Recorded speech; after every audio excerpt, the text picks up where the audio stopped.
অন্যান্য ভাষায় পারদর্শী হতে হলে অবশ্যই আগে নিজের ভাষায় পারদর্শী হতে হয়। তো প্রত্যেকটি অক্ষর বা শব্দে কি কি নিয়ম কানুন আছে সব কিছুর খুঁটিনাটি আমরা শিখব ইনশাআল্লাহ। তো এই যুক্ত বর্ণটির মধ্যে কি কি অক্ষর আছে বলুন তো দেখি। এখানে একটি গুরুত্বপূর্ণ বিষয় আছে, সেটি হলো এখানে একটি ক আছে আর একটি দন্ত স আছে।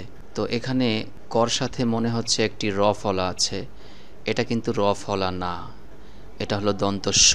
তো কিভাবে আমরা বুঝতে পারি যে এটা দন্ত স হবে, এটা র ফলা হবে না? এটা জানার একটা উপায় আছে। তো কর সাথে যদি র ফলা আসে তাহলে এরকম আসে। এখানে দেখুন, এখানে একটি ক আছে, একটি র ফলা আছে নিচে। তো কর সাথে র ফলা আসলে এভাবে লিখতে হয় বা এভাবে আসবে। এখানে দেখুন, এটা হলো দন্তস্ব। এই দন্তস্ব অক্ষরটি যদি ক অক্ষরটির পরে যুক্ত হয়ে আসে তাহলে দন্তস্ব অক্ষরটি এরকম হয়ে যায়। তো এখানে একটি দন্তস্ব আছে। তো এই শব্দটি কিভাবে বানান করতে হবে দেখুন, আমি কিভাবে বানান করছি। স্বর অ ক অক, ছয় রসিকারে সি, অক্সি। তো দন্তস্ব অক্ষরটিকে আমি সি বা স্বর মতো উচ্চারণ করলাম। তো এই দন্তস্ব অক্ষরটি কখনো কখনো ইংলিশের এসের মতো বা আরবি ভাষায় যে সিন আছে ওই সিনের মতো উচ্চারণ করতে হয়। সিন, এস, স এরকম উচ্চারণ করতে হয়। আবার কখনো কখনো স এর মতো উচ্চারণ হবে। তো এখানে এই শব্দটির ক্ষেত্রে এই দন্তস্ব অক্ষরটি ইংলিশের এসের মতো উচ্চারণ করতে হবে বা আরবির সিনের মতো উচ্চারণ করতে হবে। দেখুন আমি শব্দটি কিভাবে বানান করছি। স্বর ক অক, ছয় রসিকারে সি, অক্সি, জয়কারে জে, ন, জেন, অক্সিজেন। এই শব্দটি হলো ইংলিশ শব্দ। তো এই শব্দটি যদি আমরা সঠিকভাবে বানান করতে চাই তাহলে এভাবে বানান করতে পারি। স্বর অ ক দন্তস্ব সংযুক্ত রসিকার জয়কারে জে, ন, অক্সিজেন। তো শুদ্ধ করে বানান করলে অনেক সময় আমরা বুঝতে পারি না বা বুঝতে অসুবিধা হয়। এজন্য প্রত্যেকটি শব্দ আমি দুইটি নিয়মে বানান করি যাতে আপনারা সহজে বুঝতে পারেন। একটি সহজ নিয়মে আর একটি হলো শুদ্ধ নিয়মে। তো এই শব্দটি কিভাবে বানান করতে হবে।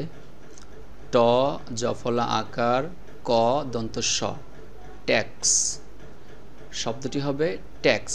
ট জফলা আগে ধরবে ক কে, ট জফলা আকার ক, ট্যাক, তারপরে দন্তস্ব হবে এরকম ট্যাক্স।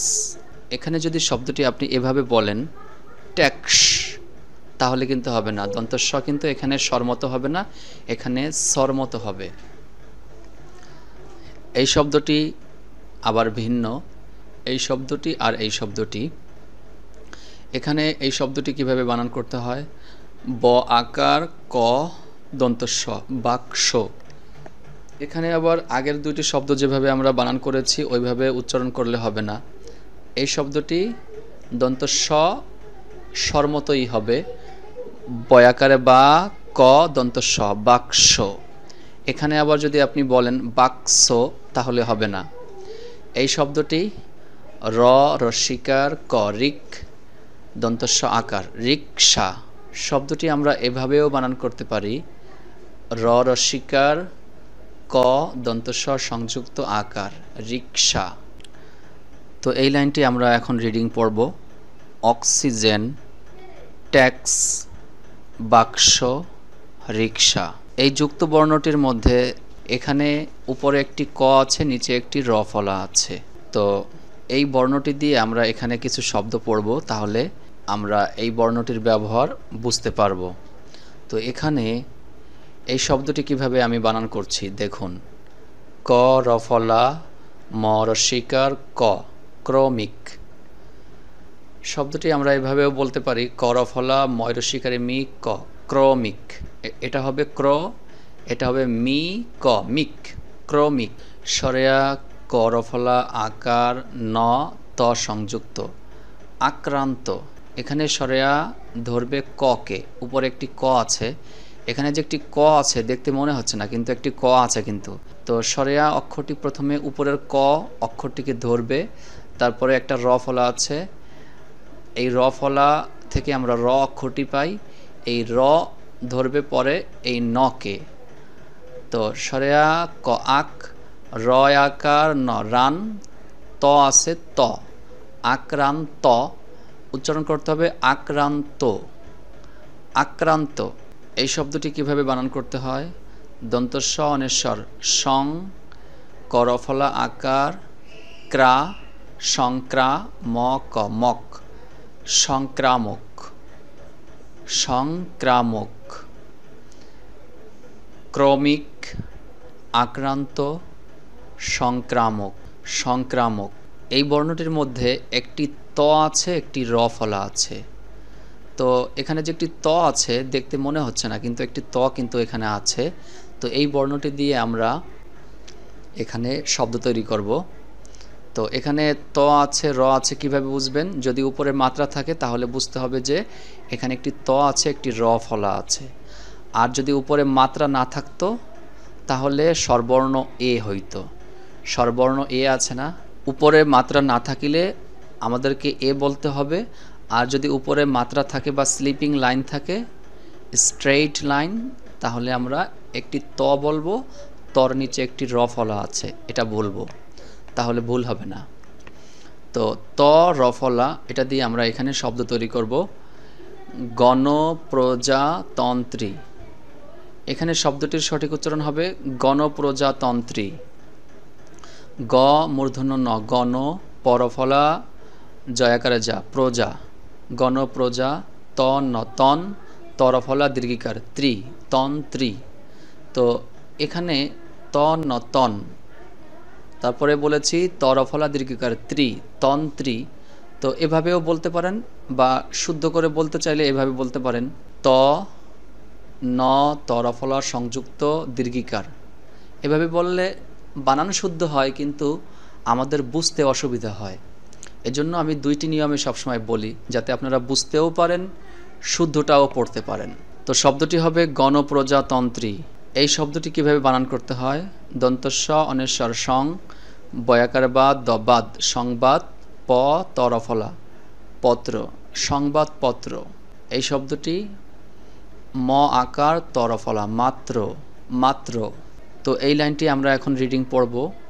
গণপ্রজাতন্ত্রী, সংবাদপত্র, মাত্র। এই বর্ণটির মধ্যে একটি ভ আছে, একটি র ফলা আছে।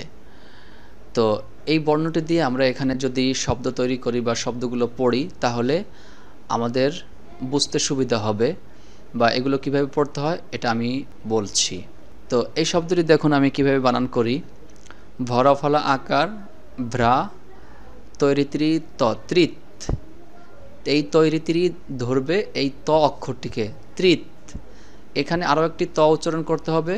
কেন ত উচ্চারণ করতে হবে? নিচে একটি ব আছে, এই ব অক্ষরটি আসার দ্বারা এই ত অক্ষরটি দুইবার হবে।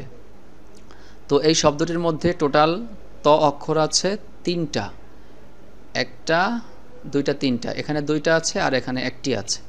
তো কিভাবে বানান করি দেখুন। ভরফলা আকার ভ্রা, তৈরিত্রি ত, তৃত। তৈরিত্রি ধরবে তকে, তৈরিত্রি ত, তৃত।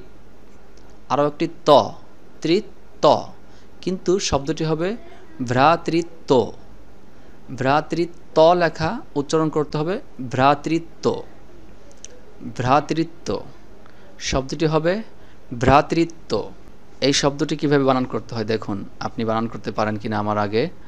দন্ত স ম, সম, ভরফলা আকার ন, ভ্রান ত, সম্ভ্রান্ত উচ্চারণ করতে হবে সম্ভ্রান্ত। পরিভ্রমণ, প রয়রস্বীকারী রি, পরি, ভরফলা ম মূর্ধন্য ন, ভ্রমণ, পরিভ্রমণ। ভ্রাতৃত্ব, সম্ভ্রান্ত, পরিভ্রমণ। এখানে একটি গুরুত্বপূর্ণ বিষয় আছে, সেটি হলো এই অক্ষরটির নিচে, এই ট অক্ষরটির নিচে যে চিহ্নটি আমরা দেখতে পাচ্ছি, এই চিহ্নটি শুধু ট অক্ষরের সাথেই আসে, অন্য কোনো অক্ষরের সাথে এই চিহ্নটি আসে না, শুধু ট অক্ষরটির সাথেই এই চিহ্নটি আমরা দেখতে পাই। তো তো যদি কখনো ট অক্ষরের নিচে এরকম চিহ্ন আসে তাহলে ওই ট অক্ষরটা দুইবার উচ্চারণ করতে হয়, এই বিষয়টি আমাদেরকে মনে রাখতে হবে। তো এই ট এখানে দেখুন আমি দুইবার লিখেছি, ট প্লাস ট, এই দুইটা ট মিলে এরকম হয়ে যায়। তো এই শব্দ দুইটি যদি আমরা বানান করি তাহলে বিষয়টি সহজে বুঝতে পারবো। চট, চট, আরও একটি ট, চট ট, উচ্চারণ করতে হবে চট্ট, গরফলা আকার ম, গ্রাম, চট্টগ্রাম। তো এই ট অক্ষরটিকে আমরা দুইবার উচ্চারণ করলাম। সরট, অট ট, অট ট, উচ্চারণ করতে হবে অট্ট, ওকারের মতো, হয়াকার দন্তস্বয় রস্বীকার, হাসি, অট্ট হাসি। তো চট্টগ্রাম, অট্ট হাসি।